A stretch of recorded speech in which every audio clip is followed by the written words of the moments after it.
Ini pemerintah yang sudah dilantik memiliki kewajiban untuk menunaikan semua yang menjadi janjinya. Janji 3 juta rumah, 19 juta lapangan pekerjaan, membangun 300 fakultas kedokteran, makan bergizi gratis. Dilaksanakan SD, SMP, SMA, ibtidaiyah, tsanawiyah, aliyah, ibu hamil di semua kabupaten kota seluruh Indonesia harus terlaksana. Pertumbuhan ekonomi 8% harus terlaksana. Apakah menurut Pak Anies bisa tercapai? Soal bisa dan tidak, itulah janji. Kalau udah dijanjikan, ya laksanakan. Nanti kabari setelah tahun ketiga, tahun keempat. Pemerintahan 5 tahun. 5 tahun itu artinya 10 semester. Sekarang udah 1 semester, berarti udah jalan 10%. Dari itu semua udah tercapai belum? Tanda-tanda 10%. Kalau berencana bangun 300 fakultas kedokteran, udah jalan 8 bulan. Udah berapa fakultas yang menjadi? Rencana bangun 3 juta rumah. Sudah jalan 10% nih periodenya. Udah jadi berapa? 19 juta lapangan pekerjaan. Udah tambah berapa sekarang? Sekarang saya sebagai rakyat, kita semua warga negara, mengharapkan pemerintahan ini berhasil melaksanakan semua janjinya. Dan kalau itu berhasil, yang bahagia siapa? Semua orang. Hasilnya untuk kita mendorong supaya ini memberikan kebermanfaatan.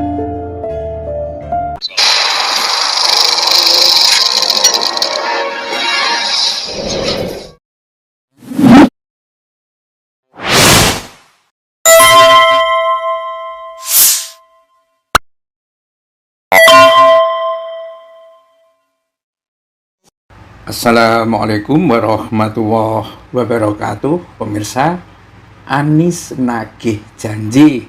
Mana wo janjimu lo ya, saat kampanye tempo hari. Sudah mau 1 tahun ini. Beberapa bulan lagi itu sudah genap 1 tahun. Apakah ada tanda-tanda bahwa janji kampanye yang ente buat itu dapat dipenuhi? Ya, itu janji adalah kontrak politik yang harus dibayar, ya kan? Apa lupa, apa belenjani? Ya, ini tampaknya adalah sinyal yang sangat kuat dari Anies Baswedan, sekaligus menunjukkan dengan bahasa yang dia gunakan, tidak mungkinlah Anies Baswedan itu akan masuk ke dalam kabinet Prabowo itu. Jadi kemarin yang katanya supaya suruh masuk kabinet dan lain sebagainya, tetapi dengan kata-kata ini saja, ya tidak mungkin dia akan masuk dan bersedia menjadi anak buahnya Prabowo. Dan memang tidak perlu. Yang jadi anak buahnya Prabowo itu kan sejenis termul-termul aja, ya kan? Ya, yang harus tunduk pada apa yang dimau sama Prabowo, sementara apa yang dimau sama Prabowo kadang-kadang nggak masuk akal juga, omon-omon juga di tengah ekonomi yang kacau kayak seperti sekarang ini, ya. Indonesia betul-betul kantongnya kering, ya, tidak punya duit, bokek, dan sudah siap-siap mengajukan pinjaman lagi, narik utang lagi, utang yang dulu sangat tidak disukai oleh Prabowo, dan kritiknya Prabowo ke Jokowi itu selalu utang lagi kan begitu gitu loh. Tetapi ternyata sekarang justru utang yang akan dilakukan oleh Prabowo itu gede-gedean, ya. Dan apakah itu untuk bisa mengcover janji-janjinya seperti disebutkan oleh Anies Baswedan sendiri, 19 juta lapangan kerja, ya kan? Kemudian 3 juta rumah. 3 juta rumah yang dijanjikan oleh pemerintah dalam tiap tahun, itu gimana? Ya, kabar-kabarnya pemirsa, Menteri Perumahan, ya, siapa? Sarah apa Hara itu dengan wakilnya, ya, tengkar melulu, ya.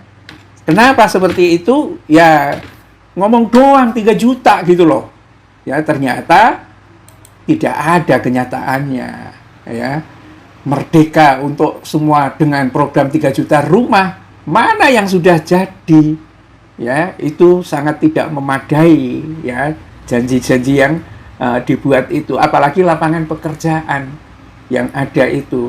Dan Anies sebagai bagian dari masyarakat, juga sebagai mantan kompetitor dalam Pilpres tempo hari, mengingatkan, ente berjalan sudah 8 bulan loh. Kalau jalannya start awalnya kayak begini, itu kan ibaratnya menerbangkan roket, ya kan? Kekuatan awal untuk mendorong supaya roket itu bisa melaju dengan kecepatan tertentu, ya, kecepatan awalnya itu harus jelas. Itu kalau menurut hukum fisika. ya, karena bebannya yang sangat banyak, ya, dan dalam beban yang sangat banyak itu tingkat grafikasi, ya, itu sangat tinggi untuk bisa terbang. Lah ini Prabowo yang dinaikin cuma gaji DPR, ya, cuma menterinya, mobilnya apa. Rakyat mana programnya? Program Koperasi Merah Putih, ya, yang banyak yang pada akhirnya tutup, cuma modal cat merah putih aja, ya kan? Dan tampaknya Menteri Koperasi, ya, ini lebih ketakutan daripada untuk pengen menjalankan program, ya, Budi Ari itu. Terus gimana dong, ya kan? Nah, Anies menyampaikan kalau misalnya dari awal hampir 1 tahun itu tanda-tanda untuk terpenuhi janji itu tidak terlihat jelas, bahkan reaksi-reaksi publik yang sekarang banyak, ya, diekspresikan dalam acara 17-an Agustus itu, ya, dengan maling-maling rakyat, maling-maling uang rakyat, kemudian bendera-bendera bajak laut yang menunjukkan perlawanan, dan indikasi tentang naiknya pajak bumi dan bangunan, yang ini sangat ditentang oleh Anies Baswedan. Karena kalau naiknya itu pajak bumi dan bangunan, itu sama saja dengan mengusir pelan-pelan dari penghuninya itu. Ya, karena tidak semua orang tahu mendapatkan pekerjaan yang layak, ya kan? Karena bisa jadi itu adalah warisan. Dengan cara menaikkan itu gila-gilaan seperti yang terjadi di daerah-daerah.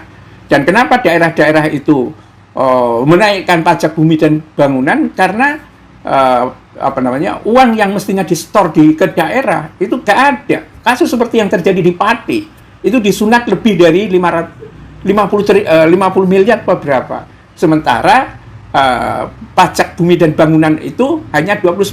Sehingga untuk menaikkan supaya pemenuhan kebutuhan APBD-nya itu cukup, yaitu satu-satunya jalan dari bupati, ya, naikkan seperti itu. Dan itu banyak daerah. Pemerintah pusat nggak ngakuin, tetapi ngaku bahwa dana peruntukan daerah itu memang disunat hampir sekitar 500 triliun apa berapa. Saya nggak tahu persisnya, tapi bisa dihitung itu. Nah, terus gimana kalau seperti ini negara, ya, janjinya aja muluk-muluk, tetapi indikasi untuk terpenuhi janjinya kayaknya nggak ada, jauh panggang dari api. Mau terus atau menyerah, ya. Tapi kalau rakyat kecewanya udah berlebihan, ya harus dipaksa menyerah. Kayaknya begitu, ya, inspirasi dari Pati. Billahi taufiq wal hidayah. Assalamualaikum warahmatullahi wabarakatuh.